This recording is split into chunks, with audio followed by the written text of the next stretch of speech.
അപ്പൊ 2020 ഭക്ഷ്യസുരക്ഷാ മാർക്കറ്റ് അടച്ചുപൂട്ടി. ഞാൻ അതിന്റെ ഉൾക്കളികളിലേക്ക് പോയി. ഞാൻ പഠിക്കാൻ തയ്യാറായി. അതായത് മറ്റുള്ളവർ പറഞ്ഞ പോലെ രാഷ്ട്രീയക്കാർ പ്രശ്നം ഉണ്ടാക്കി അടച്ചുപൂട്ടി. ഞാൻ പഠിച്ചു കഴിഞ്ഞപ്പോൾ 2024 ലോക്സഭാ തെരഞ്ഞെടുപ്പ് സമയത്ത് 2020 സൂപ്പർ മാർക്കറ്റ് അടച്ചുപൂട്ടാനായിട്ട് CPM മറ്റ് കോൺഗ്രസ്സുകാർ ഇടപെട്ടു എന്നുള്ളൊരു ആരോപണവും. അതുകൊണ്ടാണ് അടച്ചുപൂട്ടാനായിട്ട് ഇലക്ഷൻ MLA, പ്രത്യേകിച്ച് MLA, പ്രത്യേകിച്ച് CPM MLA. അതിപ്പോ മുമ്പ് രാഷ്ട്രീയക്കാരെന്ന് പറയുമ്പോൾ ഇപ്പൊ CPM MLA അടച്ചുപൂട്ടി എന്നുള്ള ആരോപണമാണ്. ഞാൻ അതിന്റെ ഓർഡർ തപ്പി ഇറങ്ങി. അതായത് ഇത് അടച്ചുപൂട്ടിയതിന്റെ ഓർഡർ തപ്പി ഇറങ്ങി കഴിഞ്ഞപ്പോൾ ഞാൻ മനസ്സിലാക്കിയത് നമുക്ക് നമ്മുടെ രാജ്യത്ത് ഇലക്ഷൻ പെരുമാറ്റച്ചട്ടമുണ്ട്. ലോക്സഭാ തെരഞ്ഞെടുപ്പ് നടക്കുന്ന സമയത്ത് ആണ് 2020 മത്സരിക്കുന്നത്. 2020 അസോസിയേഷനും ഉണ്ട്, 2020 പാർട്ടിയും ഉണ്ട്. രണ്ട് സാധനങ്ങളുണ്ട്. 2020 അസോസിയേഷന്റെ പ്രസിഡന്റും സാബുവും ജേക്കബ്, 2020 പാർട്ടിയുടെ ചെയർമാനും സാബുവും ജേക്കബ്, രണ്ടെണ്ണം ഉണ്ട്. ഈ രണ്ടിനും ഒരേ ചിഹ്നമാണ്. പേരുകളിലൊക്കെ ഇപ്പൊ ഈ കണ്ടോ, ഈ 2020 പോലെ തന്നെ എല്ലാത്തിനും പേരുകളിൽ എല്ലാത്തിനും സാമ്യമുണ്ട്.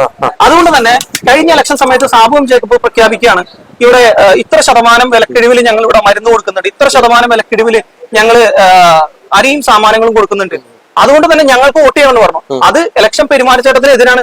എന്താണെന്ന് വെച്ച് കഴിഞ്ഞാൽ ഇലക്ഷൻ സമയത്ത് ഇലക്ഷന് മത്സരിക്കുന്ന സ്ഥാനാർത്ഥിയോ പാർട്ടിയോ ഒരിക്കലും ഞങ്ങൾ കൊടുക്കുന്ന ആനുകൂല്യങ്ങൾ കൊടുക്കുന്നുണ്ട്, അതുകൊണ്ട് നിങ്ങൾക്ക് വോട്ട് ചെയ്യണമെന്ന് പറയാൻ പാടില്ല. ആനുകൂല്യങ്ങളോ പണമോ പ്രലോഭനമോ കൊടുത്തുകൊണ്ട് ചെയ്യുന്നത് ക്രിമിനൽ കുറ്റമാണ് ഇലക്ഷൻ നിയമങ്ങൾ വെച്ചിട്ട്. ശരിക്കും പറഞ്ഞാൽ ആ സമയത്ത് സാബുവും ജേക്കബിനെതിരെ ക്രിമിനൽ കുറ്റമാണ് ചാർജ് ചെയ്യേണ്ടത്. പക്ഷെ അത് ചാർജ് ചെയ്യാതെ ഇലക്ഷൻ കമ്മീഷൻ അദ്ദേഹത്തിനടുത്ത് നോട്ടീസ്, ആ നോട്ടീസിന്റെ അകത്ത് പറഞ്ഞിരിക്കുന്നത് ഇത് അടച്ചുപൂട്ടാനല്ല, നിങ്ങൾക്ക് രണ്ട് റേറ്റ് ഉണ്ട്. അതായത് 2020 സൂപ്പർ മാർക്കറ്റിൽ രണ്ട് റേറ്റ് ആണ്. ഒന്ന് മാർക്കറ്റ് റേറ്റ്, ഒന്ന് 2020 റേറ്റ്. ഏതെങ്കിലും ഒരു റേറ്റിൽ, സബ്സിഡി ആവട്ടെ എന്താവട്ടെ, ഒരു റേറ്റിൽ നിങ്ങൾ സബ്സിഡി റേറ്റ് ആണ്, സബ്സിഡി റേറ്റ് മാത്രം, അത് സബ്സിഡി മാത്രം നിർത്തുക. 2020 മാർക്കറ്റ് അടച്ചുപൂട്ടണ്ട എന്നാണ് അവിടെ ഇലക്ഷൻ കമ്മീഷൻ പറഞ്ഞതെന്ന് മനസ്സിലാക്കണം ഞാൻ. അപ്പൊ നമ്മളൊക്കെ എത്രത്തോളം വിഡ്ഢികളാക്കിയാണെന്ന് ആലോചിച്ച് നോക്കണം. അടച്ചുപൂട്ടാൻ പറഞ്ഞിട്ടില്ല. അടച്ചുപൂട്ടാൻ പറയാത്ത ഒരു കാര്യം അടച്ചുപൂട്ടിയെങ്കിൽ അതിന്റെ പുറകിൽ സാബുവും ജേക്കബിന് വ്യക്തമായിട്ടുള്ള രാഷ്ട്രീയ കാഴ്ചപ്പാടുണ്ട്, അല്ലെങ്കിൽ ആ നാട്ടിൽ വലിയ പ്രശ്നം ഉണ്ടാക്കുന്ന താല്പര്യമുണ്ട്. പിന്നെ ഇലക്ഷൻ കമ്മീഷൻ ആരുടെയാണ്? ഇലക്ഷൻ കമ്മീഷനെ മുഴുവനായിട്ട് നിയന്ത്രിക്കുന്ന ലോക്സഭാ തെരഞ്ഞെടുപ്പാണ്, കേന്ദ്ര സർക്കാരാണ്. അദ്ദേഹമായിട്ടുണ്ടാക്കിയ ഒരു സിറ്റുവേഷൻ, ഒരു നാടകം മാത്രമാണ് അതെന്ന് ഞാൻ മനസ്സിലാക്കുകയാണ്. ഇത് അടച്ചുപൂട്ടാൻ പറഞ്ഞിട്ടില്ല. പിന്നെ ആ കിട്ടിയ അവസരത്തിൽ ഇത് അടച്ചുപൂട്ടി കഴിഞ്ഞപ്പോൾ സാബുവും ജേക്കബിന്റെ ഒരു വലിയ തമാശ, എല്ലാവരും അദ്ദേഹത്തിന് വളരെ സീരിയസ് ആക്കി എടുക്കുന്നത്. അദ്ദേഹത്തിന് സീരിയസ് ആക്കി എടുക്കാൻ പാടില്ല. എന്താണെന്നറിയാമോ? അദ്ദേഹത്തിന് യാതൊരു കാഴ്ചപ്പാടും ഒരു ഗ്രൗണ്ട് റിയാലിറ്റിയെ പറ്റിയും അറിയില്ല. ഈ എത്ര ഓണം കഴിഞ്ഞു, എത്ര വിഷു കഴിഞ്ഞു, എത്ര പെരുന്നാൾ കഴിഞ്ഞു, നിങ്ങൾ എന്താ ഈ കിറ്റ് തരാഞ്ഞ? ഇതിപ്പോ ഇലക്ഷൻ ആയാലേ, പഞ്ചായത്ത് ഇലക്ഷൻ ആയല്ലോ, നമ്മുടെ നാട്ടിലും ബുദ്ധിമുട്ടുള്ള ആൾക്കാരോ. അത് പറഞ്ഞ് ഇത് ബുദ്ധിമുട്ടാണെന്ന് പറഞ്ഞു, ഞങ്ങൾക്ക് വോട്ട് ചെയ്യും. അപ്പൊ പുള്ളി നിവൃത്തിയില്ല, ഇനി പുള്ളിക്ക് പ്രഖ്യാപിച്ചേ പറ്റുള്ളൂ. നിങ്ങളൊന്ന് ആലോചിച്ച് നോക്കണം. എന്നോട് പുള്ളിയും അതുപോലെ തന്നെ ഇതിന്റെ കോർഡിനേറ്റർമാരും നേതാക്കന്മാരും പറഞ്ഞത് കഴിഞ്ഞ മെയ് മാസത്തിൽ എങ്കിലും മാർക്കറ്റ് തുറക്കുന്ന, അത് കഴിഞ്ഞും ഇത് ഉപേക്ഷിച്ച് പറഞ്ഞല്ലോ.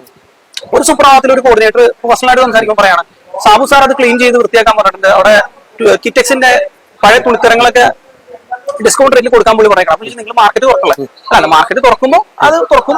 ഇങ്ങനെ ഇപ്പൊ ട്രംപിന്റെ താരിഫ് വിഷയങ്ങൾ വന്നേ പിന്നെ പുള്ളി പ്രതിസന്ധിയിലായെന്ന് വെച്ചാൽ പുള്ളിയുടെ പ്രതിസന്ധി എന്ന് ഉദ്ദേശിച്ചത് പുള്ളി സാമ്പത്തികമായിട്ടല്ല, പുള്ളിയുടെ സ്റ്റോക്കുകൾ ക്ലിയർ ചെയ്യണം. പുള്ളിക്ക് കെട്ടിക്കിടക്കാണ്.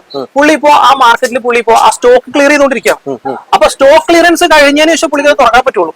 അതുകൊണ്ട് പുള്ളി ഈ ഇലക്ഷൻ എങ്ങനെയെങ്കിലും പുള്ളിക്ക് മറികടക്കണം. ഈ പഞ്ചായത്ത് ഇലക്ഷന് ജനങ്ങളെ കണ്ണിൽ കൂടിയിട്ട് മറികടക്കണം. അതിനുള്ള പ്രഖ്യാപനമാണ് ഒന്ന് ഡിസംബറിൽ തുറക്കുന്നത്. ഇനി ഡിസംബറിൽ തുറന്നാൽ തന്നെ കുന്നത്താനിലുള്ള വളരെ ലിമിറ്റഡ് ആയിട്ടുള്ള ആളുകൾക്ക് മാത്രം, കഴിഞ്ഞ പണ്ട് ലഭിച്ചുകൊണ്ടിരുന്ന പോലെ കുന്നത്താനിലുള്ള മുഴുവൻ ആളുകൾക്കും പുള്ളി കൊടുക്കില്ല. എന്ന് വെച്ചാൽ പുള്ളി ഒരുപാട് കാടുകൾ വെട്ടിക്കളഞ്ഞു, അങ്ങനെയുള്ള പ്രശ്നങ്ങളൊക്കെ ഉണ്ട്. പിന്നെ പുള്ളിക്ക് പഴയ പോലെ പുള്ളിയുടെ CSR ഫണ്ട് മാത്രമേ ഉള്ളൂ, വേറൊരു ഫണ്ടില്ല. ലിമിറ്റഡ് നമ്പർ ഓഫ് ആളുകൾക്ക് കൊടുത്തുകൊണ്ട് വീണ്ടും വാർത്ത ഉണ്ടാക്കുക എന്നുള്ള ഒരു ലക്ഷ്യം. രണ്ടാമത്തെ ലക്ഷ്യം വരുന്നത് നിയമസഭാ തെരഞ്ഞെടുപ്പാണ്. ഇലക്ഷൻ കമ്മീഷൻ എന്ത് ചെയ്യും? വീണ്ടും നോട്ടീസ് കൊടുക്കും. സാബുവിന്റെ ട്രിക്കാണ്. അതിനാരും പരാതി കൊടുക്കണ്ട. ഈ കള്ളപ്പരാതി പുള്ളി നേടി വേണ്ടി ഒപ്പിട്ട് പുള്ളി തന്നെ അയക്കും. ഇലക്ഷൻ കമ്മീഷൻ വീണ്ടും ഇടപെടും. എന്ത് സംഭവിക്കും? ഇലക്ഷൻ കമ്മീഷൻ പറയും മോഡൽ കോഡ് ഓഫ് കണ്ടക്ട്, നമ്മുടെ രാജ്യത്തിന്റെ നിയമമാണല്ലോ, ഇലക്ഷൻ നിയമമാണല്ലോ. ഇലക്ഷൻ കമ്മീഷൻ പറയും സബ്സിഡി റേറ്റിൽ കൊടുക്കാൻ പാടില്ല 2020 പറയും. വേറെ നല്ല 2020 പാർട്ടി അല്ലെങ്കിൽ അസോസിയേഷൻ എന്നൊക്കെ പുള്ളി പറയുമെങ്കിലും ഇത് കൂട്ടാൻ പറയും. പുള്ളി എന്ത് ചെയ്യും? കേരള ഹൈക്കോടതി പോകും. അപ്പൊ പുള്ളി നിയമവശം ഉണ്ടാക്കി വെച്ചിട്ടുണ്ട്.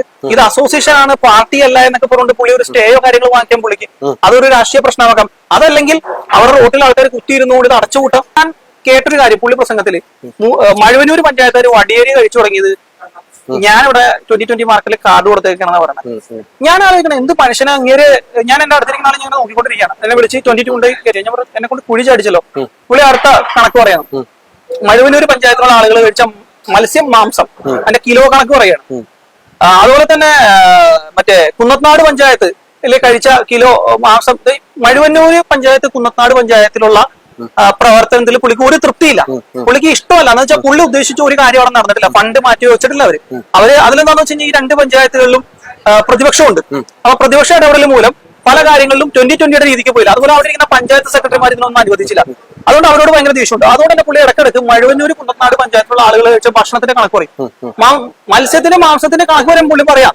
ഞാൻ ഇത് എന്ത് മനുഷ്യനത്, ഞാൻ ഇതെല്ലാം കൂടി മനസ്സിലാക്കി കഴിഞ്ഞപ്പോഴാണ് ഞാൻ പറഞ്ഞ ഈ 2020. കൂടുതൽ ജനകീയ വാർത്തകളും വിശേഷങ്ങളുമായി വീണ്ടും കാണാം. നന്ദി, നമസ്കാരം. ജെ ടൈംസിനൊപ്പം സത്യൻ ചെങ്ങനാട്.